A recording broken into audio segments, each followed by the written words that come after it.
Keith Hunter Jesperson was born on April 6, 1955, to Leslie and Gladys Jesperson in Chilliwack, British Columbia, the middle child with 2 brothers and 2 sisters. His father was a domineering alcoholic, and Jesperson asserted that his paternal grandfather was also violent. Leslie Jesperson denied being an abusive parent. Nevertheless, during his investigation for his book on Jesperson, Jack Olson was able to confirm a significant portion of the alleged abuse with other family members. Treated like an outcast and a black sheep by his own family, and teased by other children for his large size at a young age, he became 6'6", and weighing approximately up to around 300 pounds. It was tough for Keith to make friends after moving to Selah, Washington, due to his size. His siblings did not help him, instead referring to him as Igor or Ig, which persisted throughout his school years. Because of this, he became an introverted child who preferred to engage play by himself for a significant portion of the time. He would often get into trouble for behaving badly, sometimes violently, and his father would punish him severely. This included beatings, sometimes with a belt in front of others, and in one instance he was subjected to an electric shock from his father. At a very young age, as young as 5, Keith would capture and torture animals. He enjoyed watching animals kill each other, as well as the feeling of taking their lives. He would capture birds and stray cats and dogs in the vicinity of the trailer park where he resided with his family, subjecting them to severe beatings and then strangling them to death, a practice that he asserts his father was proud of. Event Melissa witnessed as a 6-year-old that she still remembers vividly. One day when I went down here to go play with my brother and my sister house, I found some little kittens.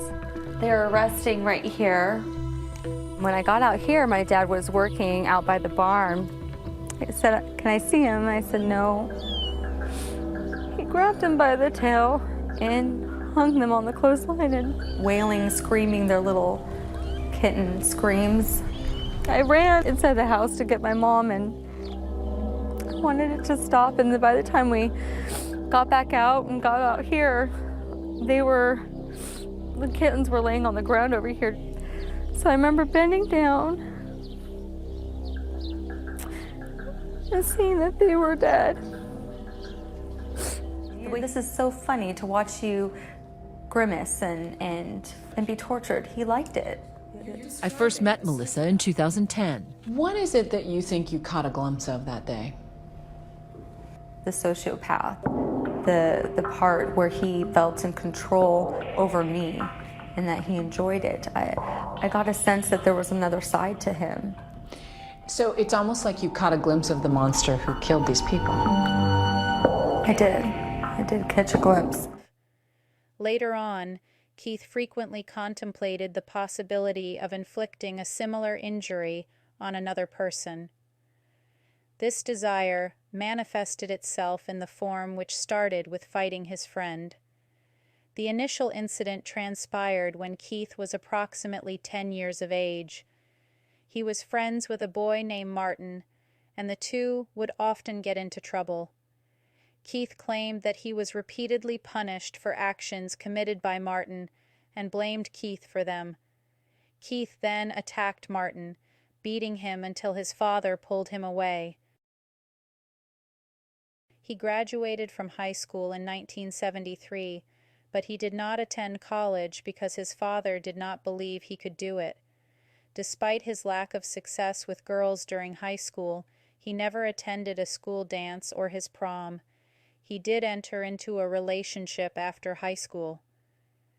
In 1975, when Keith was 20, he married Rose Huck, and the couple had 3 children, 2 daughters and 1 son. Keith worked as a truck driver to support the family. Rose began to suspect Keith of having affairs several years later. After 14 years of marriage, Rose decided she had had enough. While Keith was traveling as a truck driver, Rose packed up her belongings and those of her children and traveled 200 miles to reside with her parents in Washington. Rose says that after a decade of marriage, strange women started calling the house, and she began suspecting he was having affairs. And I said, "Who is this?" And he goes, "Oh, I'm Keith's girlfriend." I said, "Well, I'm his wife." Click.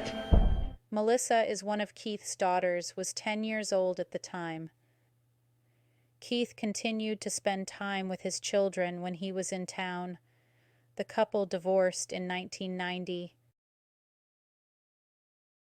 Tanya Bennett was a 23-year-old, was his first known victim on January 23, 1990, near Portland, Oregon. He introduced himself to Tanya at a bar and subsequently extended an invitation to her to the rented residence. The two were intimate before they started an argument that ended with him brutally beating her in the head 20 times to the point where he could no longer recognize her face, and then strangling her to death. She was a bit slow and naive, what sexually excited Keith. He established an alibi by going back out for some drinks, being sure to converse with others, before returning to retrieve Tanya Bennett's body and belongings in order to dispose of them. The next day, he was back on the road. Several days later, the body was discovered, but there were no suspects or leads. He later describes in an interview how it went. What happened with the first murder? I picked up a woman at a bar, took her home. The conversations, extremely candid, full of disturbing details. A killer, in his own words, tells us how and why he committed the first of his grisly murders in January 1990, the very same year his divorce to Melissa's mom was finalized. We were drinking beer a lot that day. The woman he met in a Portland area bar was a 23-year-old named Tanya Bennett, described by family as overtly friendly and developmentally slow. Took her home. I thought I was going to get lucky. After a night of heavy drinking, the two left the bar and headed back to Jesperson's suburban red brick home, where he lured her and attempted to have sex. Comments were made and different things, and an altercation happened, and I struck her. I actually had hit her in the face, and for some reason, I just kept on hitting her in the face, and because of that, I feared going to prison for slugging her in the face and causing bodily injury, and so I killed her. You meant to kill her? Oh, yes, I did. I meant to kill her to cover up the assault. You say it very matter-of-factly, with no remorse or hint of remorse. It is matter of fact, that's what it is. After strangling Bennett with his bare hands, Jesperson left her lifeless body behind and returned to the bar to coldly continue drinking and establish an alibi. He then drove the body up the old scenic highway and dumped it in the dense brush just miles from where he and his children liked to frolic in those waterfalls. I put the body up there in the Columbia River Gorge. I had tied a rope around its neck, mostly to... I didn't know how the body reacted when you started moving it. Days later, Bennett's body was discovered, but Jesperson would not become a suspect. Laverne Pavlinak read the news reports surrounding the death of Tanya Bennett early in the investigation and saw it as an opportunity to end the long-term abusive relationship she had been in with her live-in boyfriend, John Sosnovsky. She arranged a meeting with the investigating detectives and gave a false confession, using the details she had read in reports to provide a detailed story of how John forced her to help him rape, murder, and dispose of Tanya's body. In February 1991, Pavlinak and Sosnovsky were convicted of murder. In order to avoid the death penalty, John pleaded guilty. He was sentenced to life in prison, while Laverne was sentenced to no less than 10 years, which was much more than she had anticipated. She later admitted to making it all up, but her claims were ignored. On Thursday, April 12, 1990, in a shopping center parking lot in Mount Shasta, California, next to the I-5 corridor, according to Keith, he was approached by a woman carrying an infant. Both the woman and child ended up in Keith's car where a conversation started. She introduced herself as Jean and the child as her 6-month-old son. They headed to a remote spot after the conversation turned sexual. Jean asked to be driven home during an act of oral sex while the infant was in the back seat. Keith forced her to finish the act and then attempted to break her neck when she became angry. Failing to break her neck and not wanting to kill the child, Keith returned the woman and her child to the shopping center. After this, Jean did call the police, and soon after, Keith was arrested at gunpoint in Corning, California. The personal details he revealed led police directly to him. After being questioned at the scene, he was released from his cuffs and instructed to speak to a detective from the Shasta Police Department, which he immediately did. During the interrogation, he states that the twisting of her neck was an accident caused by the restricted space of the vehicle. He also provided them with evidence that corroborated his version of events, including displaying an empty liquor bottle near the parking lot that he claimed to be Jean's. His version appeared to be more credible than Jean's, and he was released.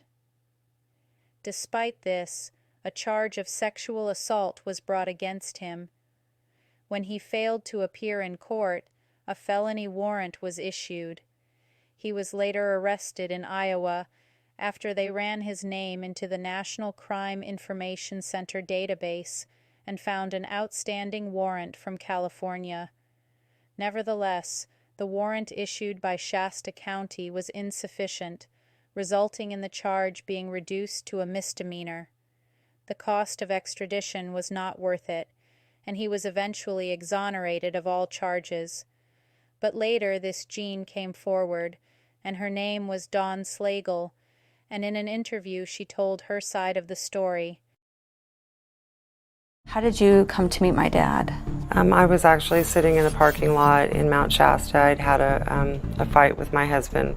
So it was about 10 at night, and I decided to take the baby down to the only well-lit place I knew was the shopping center. And it wasn't too long before I noticed that, I just had a feeling that someone was watching me. And then he just decided to walk up to me, which I was hoping he wouldn't do, but he started talking to me. So then what happens next? So he took me for a drive just, outside of town area. There was a little turnabout place, and was just going to run out and go to the bathroom. As soon as I came back into the car, he disappears and goes out into the woods. And he slammed my face up against the window, and he started trying to break my neck. And I'm flying around the front seat, and this is like in seconds. So I'm really caught off guard, and I'm really in trouble. The baby falls off of my lap onto the floorboard. And he started trying to break my neck. And I'm flying around the front seat, and this is like in seconds. So I'm really caught off guard, and I'm really in trouble. The baby falls off of my lap onto the floorboard. My dad's stomping on your son? Yeah. I'm trying to get out of this chokehold. I'm trying to get, it wasn't like a strangulation. He was literally trying to break my neck, and I could feel so much pressure on my bones that I just knew that if he got just a little bit more, that it was going to break. And so every time he would go to break, I would lean into it, so that he couldn't get that extra leverage. When he was in the process of the attack, he was a monster. The look on his face, he was a monster. But as he did this metamorphosis again, it was like he changed back, started the car. I didn't know what was happening at this point. I didn't know what his intentions were at this point. We're getting closer and closer to this freeway entrance, and he turns and looks at me and he says, "Don't ever get in the car with somebody you don't know again, because it might be the last thing that you ever do." Now I still have a hard time wrapping my head around the two people my dad was. You said you met a monster in the making, and I didn't see that as a young girl. You know, I didn't see that. I'm glad you didn't see that. He's a monster, not your family, not your name, not your children.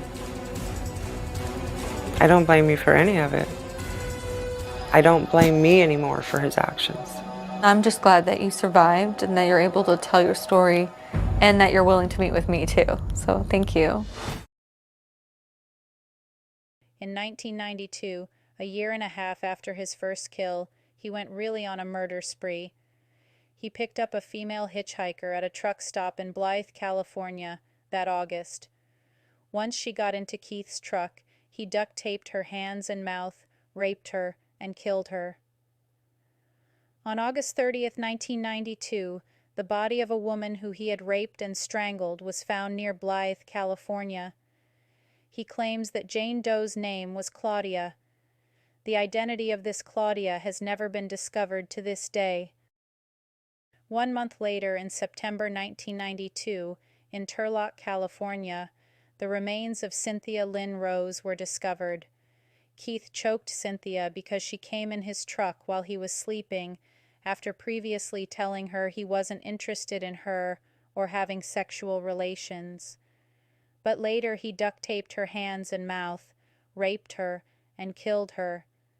He later wrote letters to the Oregonian claiming that Cynthia was a prostitute that he picked up and murdered, signed it with a happy face. The reporter Phil Stanford, working the story for the Oregonian, who came up with the name Happy Face Killer. Lori Ann Pentland was the fourth victim of Keith.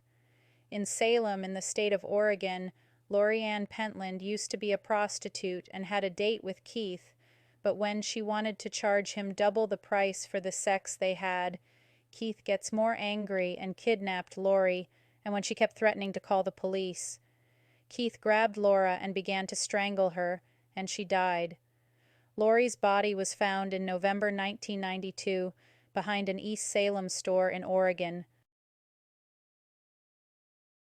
On June 3, 1993, authorities found a female body located on westbound Pacheco Pass Highway near Casa de Fruita by a truck driver who stopped at the turnout to relieve himself.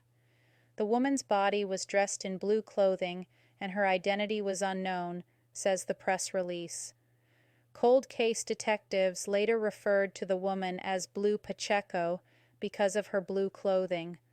Her name was possibly Carla or Cindy, according to Keith. In his letter, Keith claimed that he met her at truck stop on Interstate 5 in Corning, about 20 miles south of Red Bluff, and gave her a ride. In Williams, they had sex, and he strangled her before driving on. Along the way, he stopped along a rural highway outside of Gilroy, California, and tossed her body off the berm. After nearly 30 years, detectives from the Santa Clara County Sheriff's Office have identified the woman as Patricia Skipple, an Oregon resident, was 45 years old when she died in 1993. More than a year later, in September 1994, the sixth murder took place. Jane Doe was strangled to and was found by a landscaper who found her remains along Interstate 10 west of Crestview, Florida. Keith later claims her name was Suzanne. On October 3, 2023, Suzanne was identified as Suzanne L. Kellenberg, who was 34 when she died. In January 1995, Keith agreed to take the 21-year-old Angela Mae Subrise from Spokane, Washington to Indiana in his truck. After Angela became impatient and began nag Keith to hurry up as she wanted to see her boyfriend, Keith raped and strangled her in response.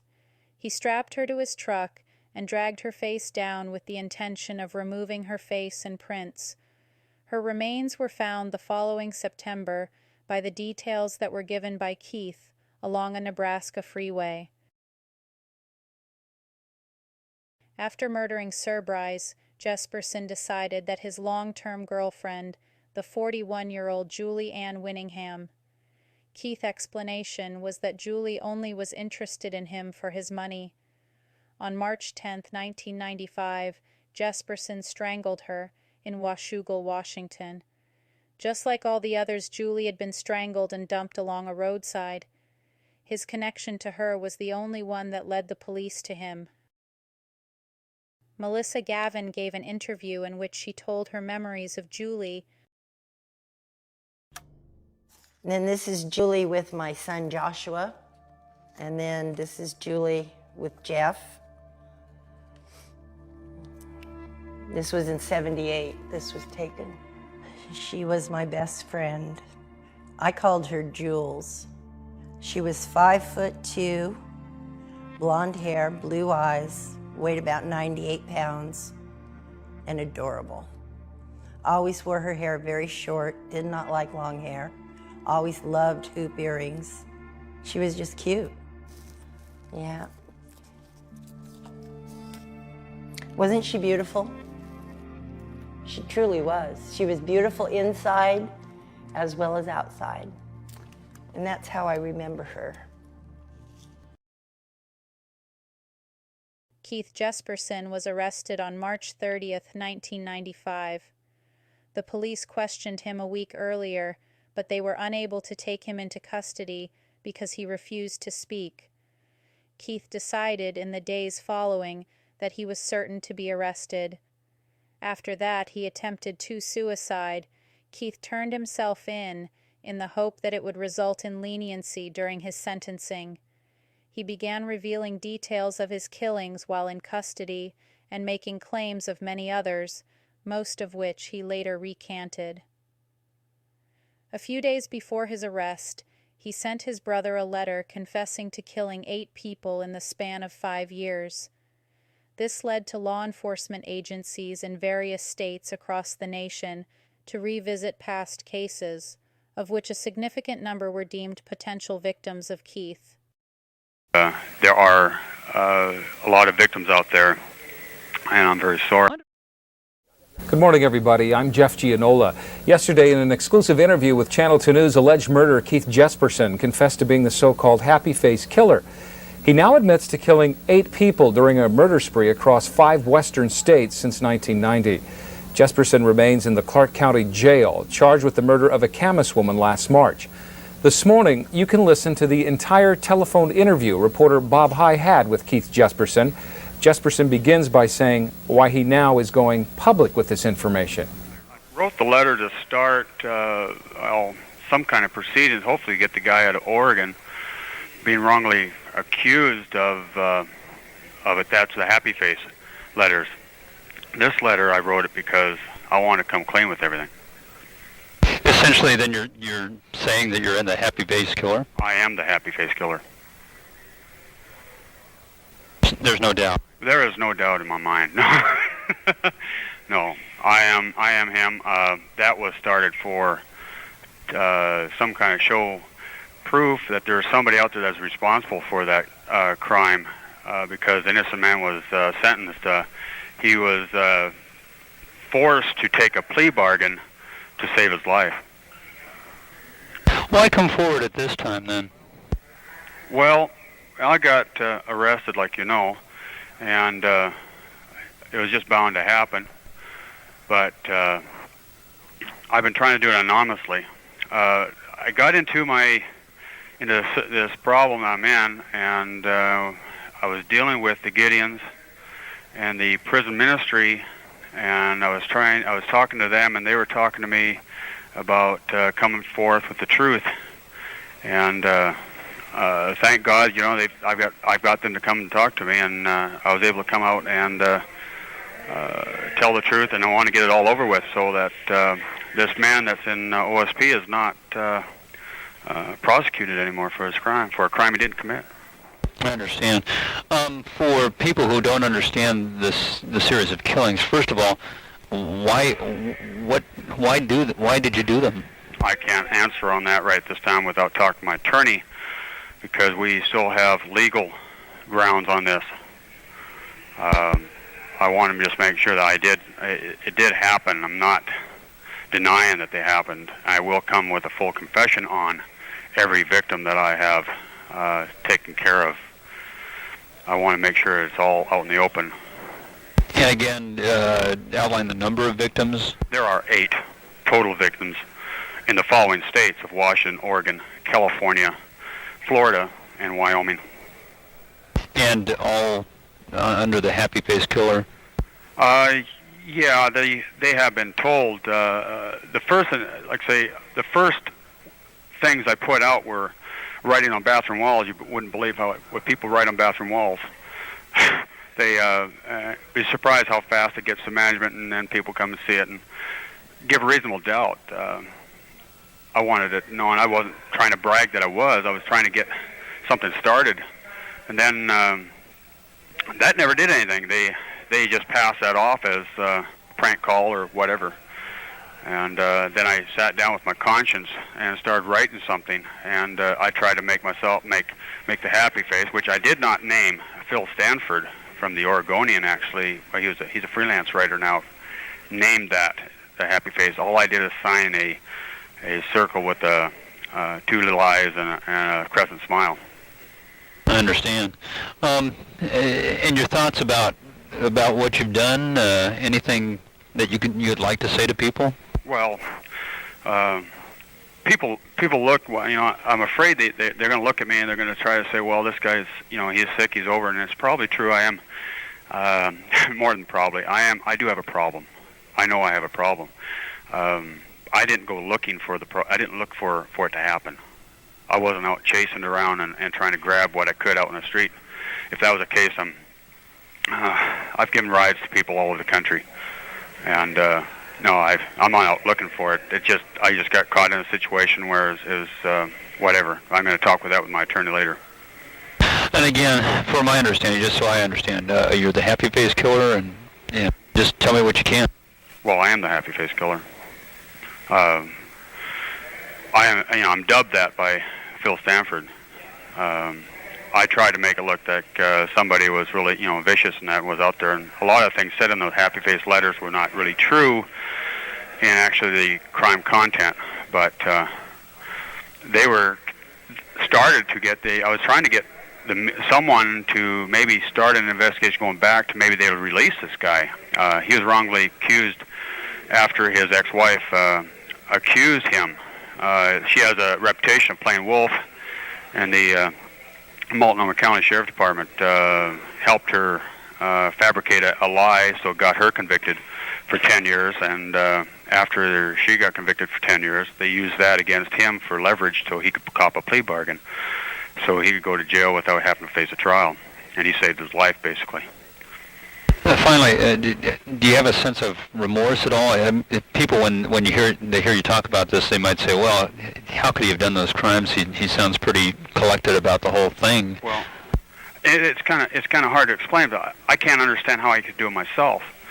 I've always thought I was a nice person. I've always brought myself out like that, and I've always got along with everybody. And I've come from a broken home, alcoholism and that. And I'm not going to blame that. Of course, there's going to be psychologists that are going to stick their nose in it, and they're going to ask how sane I am, and I am a sane person. I'm saner now than I probably ever have been. I'm coming forth with the truth. I want to make sure it's out there. Remorse? Yeah, I have a lot of remorse. I haven't slept a good night's sleep in 5 years, 5.5 years. Once again, the one statement you'd like to make about what you're responsible for? Well, I am responsible for the happy face killing, which includes 8 people in 5 states, and there are a lot of victims out there, and I'm very sorry. I didn't, for the life of me, I can't understand myself why, but there's probably a lot of people I know that probably can't understand how I could even. So, that's how I'd like to leave it right this moment. The Clark County Prosecutor's Office confirms Jesperson is the center of an ongoing investigation and adds the list of his suspected crimes is probably longer than the 8 killings he's claiming responsibility for. We'll continue to follow this case as it develops. I'm Jeff Gianola. Although at one point Keith Jesperson claimed to have had as many as 160 victims, only the 8 women have been confirmed. He is currently serving 3 consecutive life sentences at the Oregon State Penitentiary in Salem, Oregon. His 3 children are left to struggle with the burden of having a serial killer as their father. Keith's daughter, Melissa Moore, later came with her book and her participation in various programs about serial killers, and her story about what it was like growing up with a serial killer as a father. Really good memories for me being out here in the country. I could smell the alfalfa still. I could hear the birds and hear the animal sounds, the horse, just like I did when I was a child. It makes me miss being a kid. Hers was a scrappy upbringing in Toppenish, Washington, a rural and rugged community where the welcome sign celebrates where the West still lives. I have memories of riding my bike, and my dad would kind of run behind me as I would be pedaling down the street here. Makes me miss having a dad. These home videos depict an adoring dad. Here he is riding an ATV with his bundle of joy on board and showing off his daughter's shiny new snow boots. Whoa, you not new boots? Isn't that nice? But behind the loving facade was a violent killer, a secret that would only be revealed years later. Melissa's the oldest of 3 children and always looked forward to when her dad, a long-haul truck driver, would return from a trip. First thing I would do is, when he got out of the car, I'd run up to him and go for his pockets for the change that he had left over from his day. I got to keep the change, and I would save it up to buy a little gum and things like that. Is she looking through rose-colored glasses, or were there really good times? There really were good times. Rose Huck is Melissa's mom. At Christmas time, even if we didn't have the money, somehow he'd figured out how to get the money and bring back what the kids really wanted for Christmas. Would you describe him as a good husband? No, he was not a good husband. Why? He was very distant with me. Was he abusive to you? No, he was not. If he was angry, he would walk away. My dad would never spank me or hit me. Describe him physically. I mean, he's a big man. Yeah, he was 6'6" and about closer to 300 pounds. I mean, he'd come into town and take us out to eat, go shopping, and then after the shopping, he would take us to the grocery store. He'd stay the night and leave the next morning.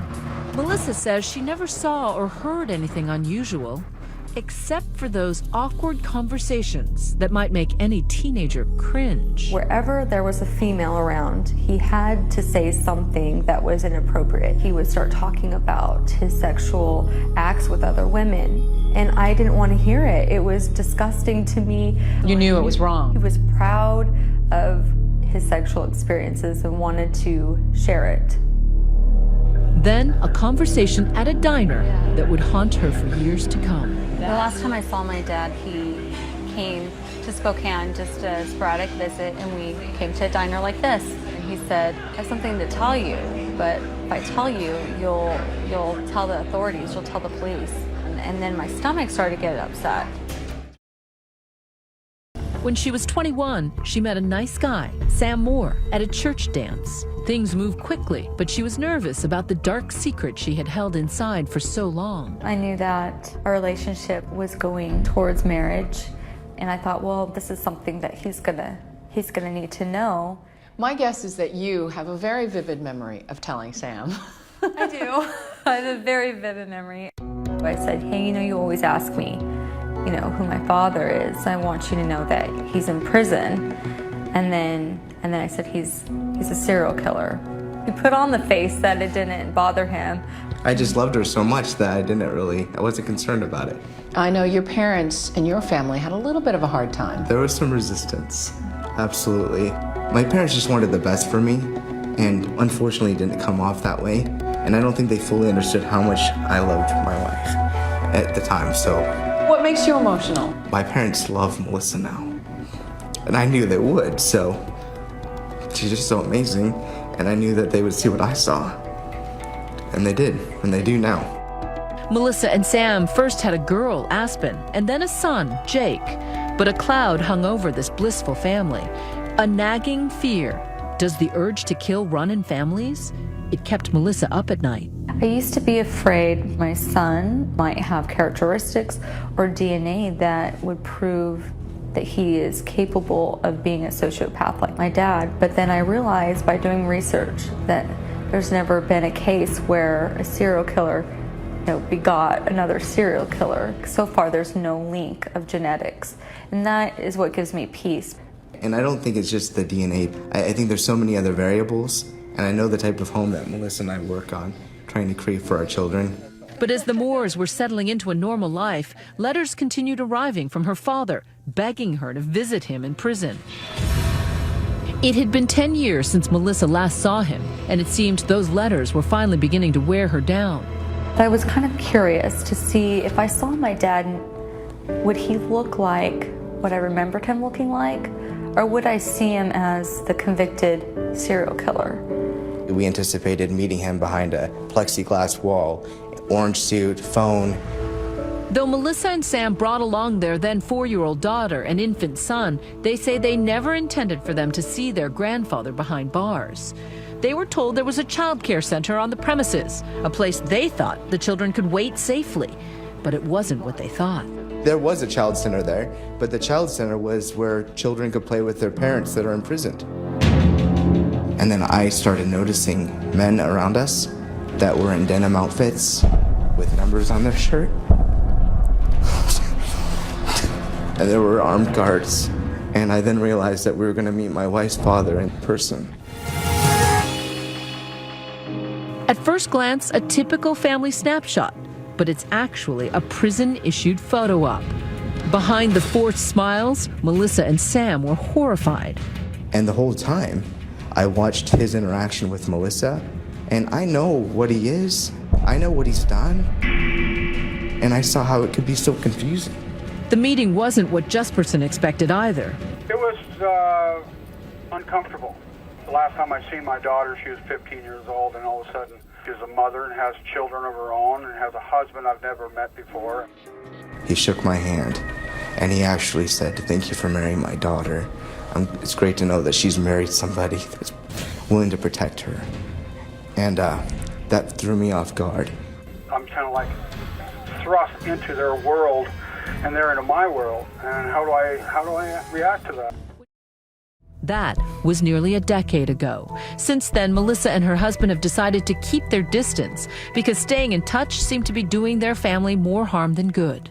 Nevertheless, the letters kept coming, and Melissa kept reading, but one was simply too obscene to overlook.